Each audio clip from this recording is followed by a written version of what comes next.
Hi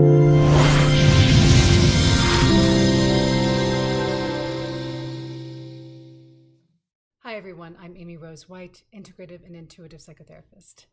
Today is part 2 of self-healing with EMDR. Thank you so much to everyone who commented, who watched, who subscribed after my part 1 of self-healing through EMDR. I truly, truly appreciate it.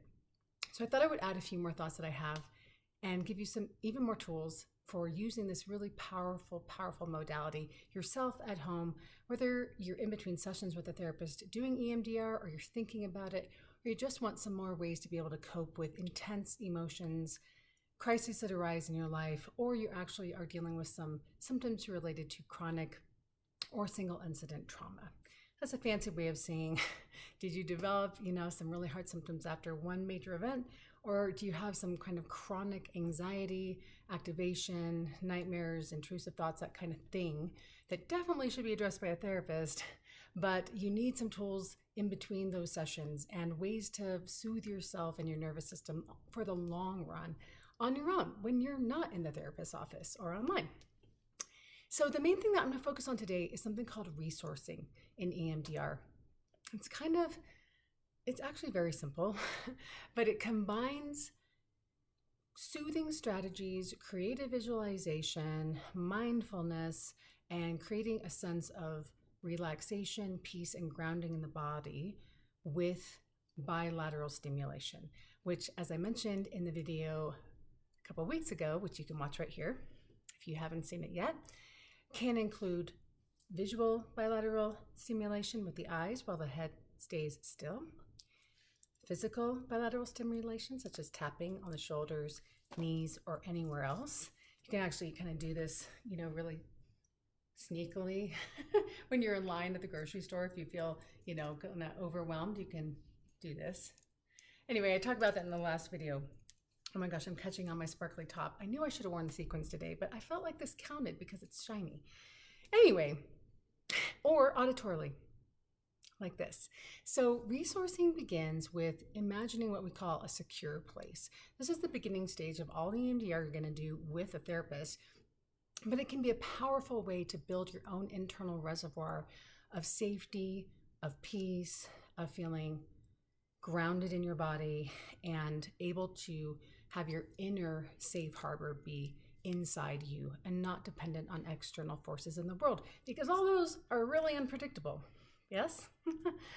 So for example, a secure place visualization is simply imagining real if possible. If you have a memory, if we can pull a memory network that's really positive from the past, like a beautiful beach that you visited, or maybe it was your wedding day, or a wonderful memory with a pet, or a time that you just felt really relaxed and at one with nature in the mountains, or anything, maybe a day that you won a prize. It could be any time that you felt just at ease in your body and with a sense of security. I don't use the word safety so much anymore because not all of us have really ever experienced what we might call safety, unfortunately. So if safe place resonates with you, great. But secure place is somewhere where we feel protected, nurtured. That might be alone. It might be with real or imaginary characters, people who've died in your life. It could be inside, it could be outside, it could be a cartoon, it could be absolutely anything. That's the wonderful thing about resourcing and secure place, is you simply imagine that place as vividly as you can. And if you're not a visual person, don't worry. You simply try to remember a time in your body where you can imagine that feeling or sensation and recreate those kinds of kinesthetic awareness in your body. Some people have a real talent for that. Other people, it's easier to imagine the sounds of the ocean or the birds chirping or the feeling of the warmth of the sun on their skin. So you basically cultivate an image of that time, that place, or that, imaginary space where you would feel completely and utterly secure and at ease. You slow your breathing down, and then you add the bilateral stimulation. So you might use the pen while you're imagining that secure place. You could add the butterfly tap, slow breathing. You could see that imaginary place, and you can do this with your eyes open, softened, or closed, whatever feels best for you, or auditorily, like this, while you're imagining your secure place.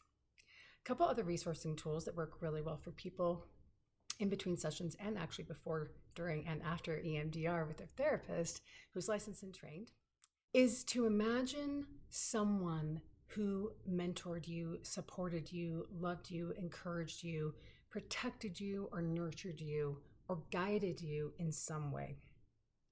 If you can imagine being in the presence of that person, not all of us have a parent necessarily that was represented by those kinds of descriptors.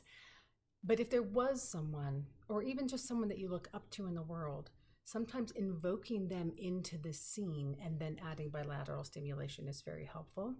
And another tool is to simply use what's worked for you before. I often ask clients, when you've been overwhelmed, when you've been in crisis, when you've been feeling completely freaked out and don't know what to do, how did you calm yourself down before? So anything that you can think of, well, I called a friend, walked around the block, I took some slow, deep breaths, I did some yoga, I stretched, I pet my dog. Any of those you can use bilateral stimulation while you either actually do or you imagine doing. So pick one of those for yourself, practice this, do one of these things. You'll know right away which one resonates more for you. Typically not all of them do for everyone, or they get a different reaction with each one, and that gives them a preference, or they just find that all three are really helpful.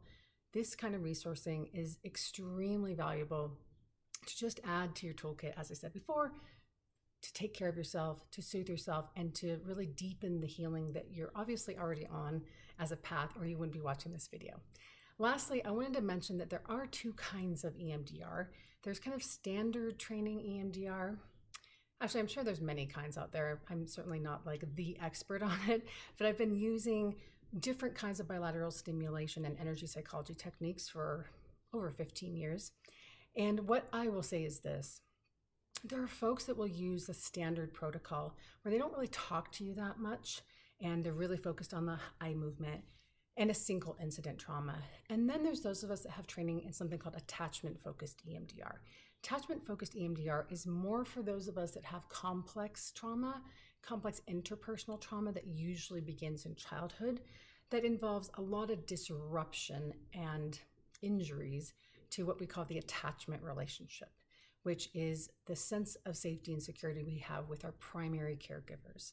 The more that's been unstable, unpredictable, abusive, or absent, the more we tend to have a hard time holding the idea that it's even safe to go towards negative memory and therefore negative affect, difficult feelings, severed off emotions. In internal family systems work, we call them exiles, but that's another video.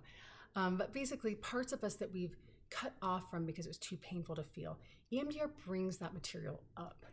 So an attachment-focused therapist is going to know how to talk to you, how to bring other images, figures, and symbols into the EMDR to facilitate a greater ability to hold space for the feelings that emerge when we do deal with traumatic memory. So I just wanted to mention that because when you do self EMDR, anytime you can bring in someone or something else like an animal, a pet, it could be even a plant, but it would be better if it's really relational, something that's obviously giving. Although, admittedly, I do have a relationship with my plants, but they don't actually speak to me. That's not really true, but again, different video. So from an attachment lens, when you're doing resourcing, you want to also imagine positive, if you have any ability to draw on memories of people who were there for you, reaching out to a friend and doing bilateral stimulation while you're talking to a friend when you're in a rough spot. All of that strengthens the connection between people equals safety. People equals safety. And a lot of us in the world, unfortunately, do not equate people with safety and security. So we need to practice. We need to find good, trusting people in our world. Sometimes it's going to be a therapist. Sometimes that's a colleague or a coworker. Sometimes that's hopefully a romantic partner is someone you feel safe with if that's what you have in your life, or at least a therapist or licensed professional that you really trust to be able to access some of these deeper feelings that can come up with EMDR, but on our own, we can simply use the very typical techniques around resourcing to come back to a sense of I'm okay in my body, and I'm going to be okay. I hope this is helpful. If you want to know anything else about EMDR, please let me know below in the comments. Thank you for subscribing. Thank you for liking the video. Let me know what you think of the shirt. Should I go back to sequins? This is like way hot. Yeah, I think it was a mistake, but I love this shirt. I know I say that about all of them. In any case, until next time, may you be happy, may you be well, and may you be at peace. Bye for now.